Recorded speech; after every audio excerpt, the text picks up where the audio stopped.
How often have you washed your hands today? A new piece of research says some of us are washing our hands less frequently. The American Cleaning Institute compared March to September. Researchers discovered that almost 80% of Americans reported washing their hands frequently in March compared to about 65% in September. About 50% say they are diligent about washing for at least 20 seconds.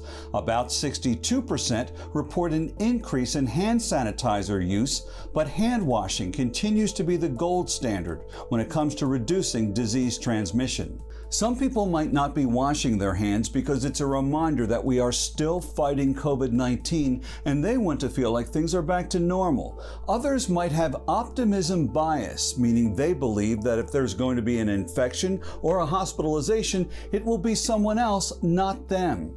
At a time when infections and the death rate are rising, we have to remember that we have not washed our hands of this virus. I'm Bill Prasad, your mental health and wellness expert.